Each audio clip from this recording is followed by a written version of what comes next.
Welcome to Love Mastery, formerly known as Real Love, Real Stories, the podcast that dives head first into the tangled web of romance, where butterflies flutter and hearts skip a beat and unexpected connections spark like fireworks on a summer night.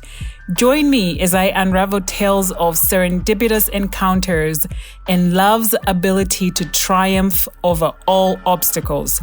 I'm your girl, Kanu. I'm the host and producer of the show. I'm a therapist by training turned love guru. So get comfortable and let the magic unfold. Love is in the air, and I can't wait to share with you. Let's dive right in. Hello, and welcome to Love Mastery. I am excited to be again sharing another Dear Kanu letter and my response to the letter. I am so grateful. I am loving this segment as well. So without wasting any time, let's dive right in. So, Dear Kanu, I hope this letter finds you well. I love listening to your podcast on my drive to work, and I'm really excited about this new addition to your podcast. Today, I find myself in a situation that I could really use some advice on, and I thought you might be the best person to turn to. You see, I am currently in a relationship that's causing me some distress. My husband of 5 years has several close female friends. And while I understand that having friends of the opposite gender is absolutely normal, I can't help but feel uncomfortable about it. I find myself grappling with feelings of jealousy, insecurity, and sometimes even mistrust, which is not how I want to feel in my marriage. I want to make it clear that I fully trust my husband and don't believe he would do anything to jeopardize our relationship. However, my feelings seem to get the best of me at times, and it's starting to impact our connection. I don't want my issues to create distance between us, and I certainly don't want to come across as controlling or overbearing. This is where I'm hoping you could offer some guidance. How can I better manage my emotions and communicate my feelings to my husband without making him feel like he's doing something wrong? I truly want to work through this in a healthy and constructive way. Have you encountered situations like this in your own life or in the work you do with others? How can I overcome my own insecurities and create a stronger foundation for our marriage?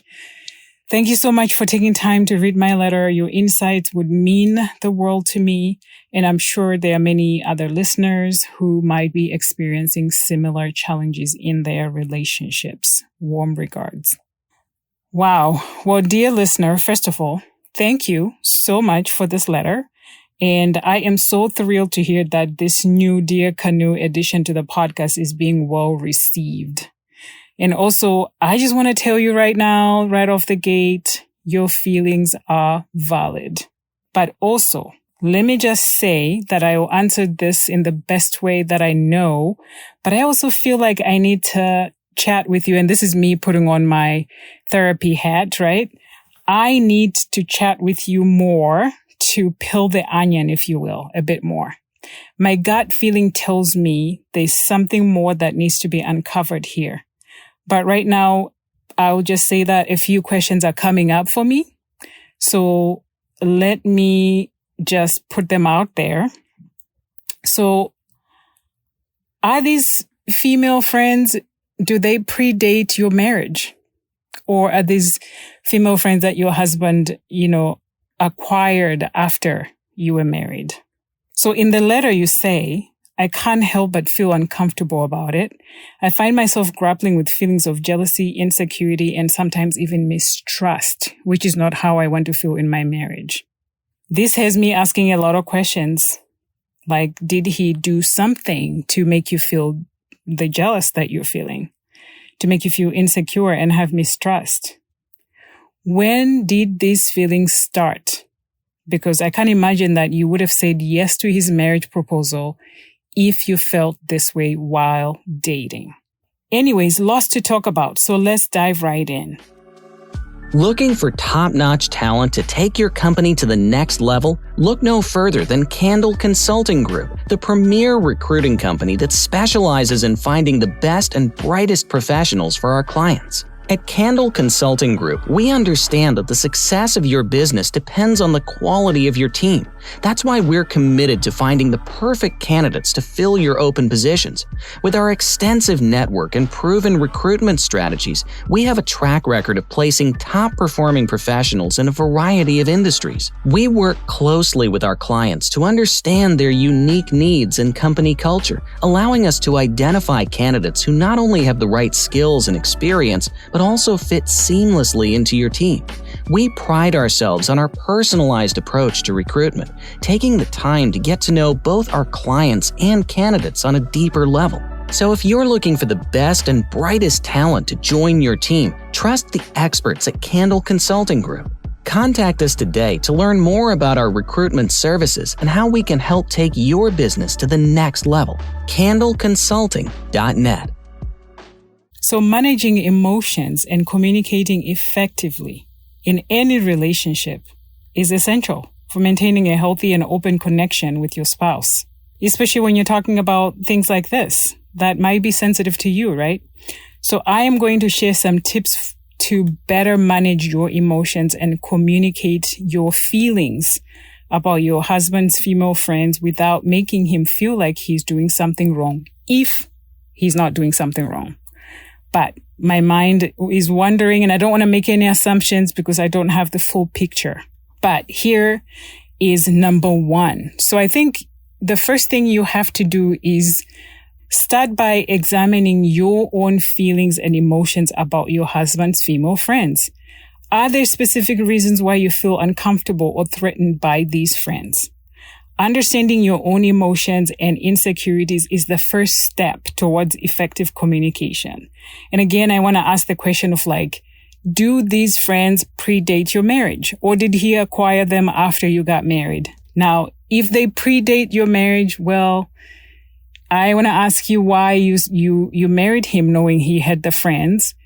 But if he acquired them after your marriage, I also want to ask, why does he feel the need to have female friends? And you're using friends, so it's more than one. How many are there, right? That's another question I'm coming up with.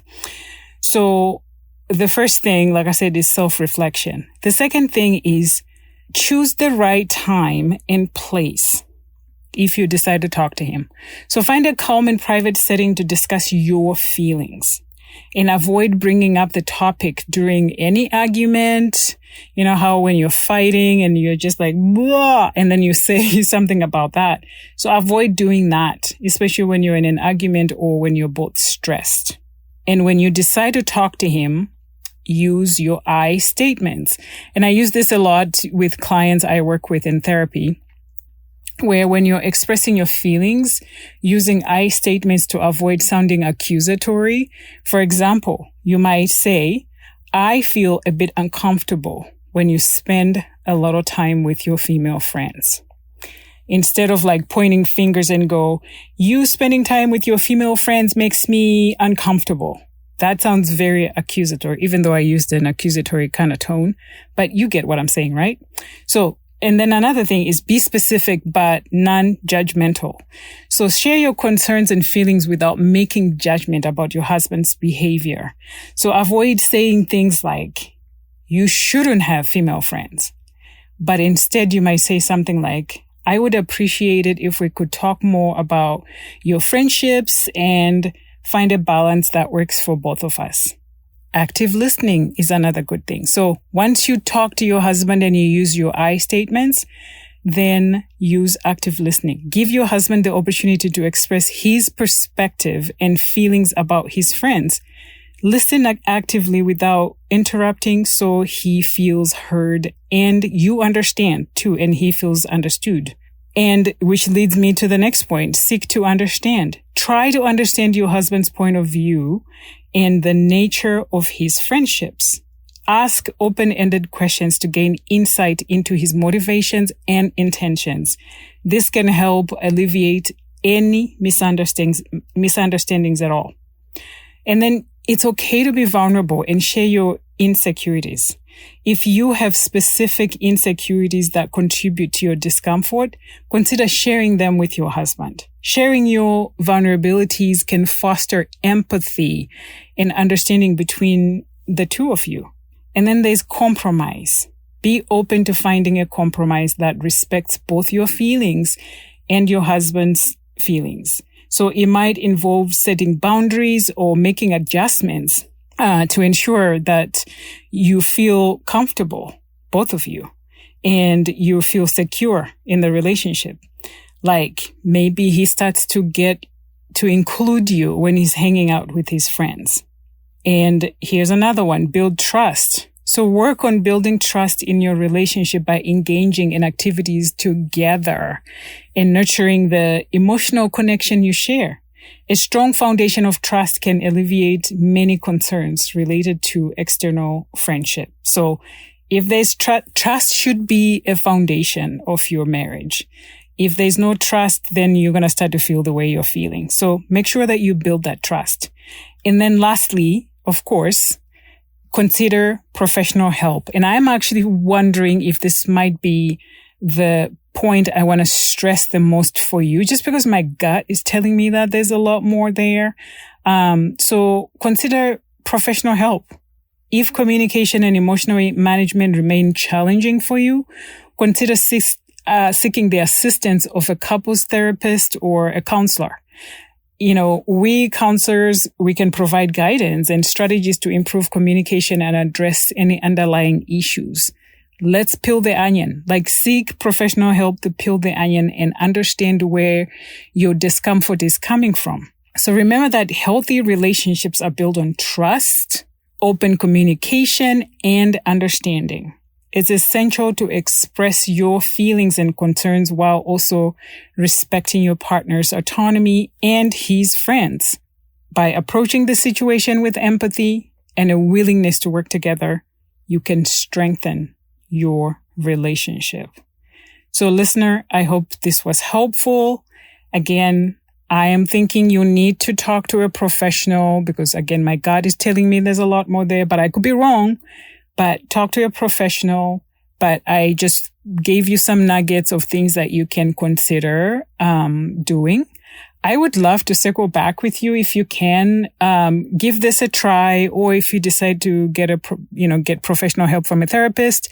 I would love to circle back with you after 3 to 6 months and kind of hear how things are going with you and for you. So thank you so much for your question. I really appreciate it.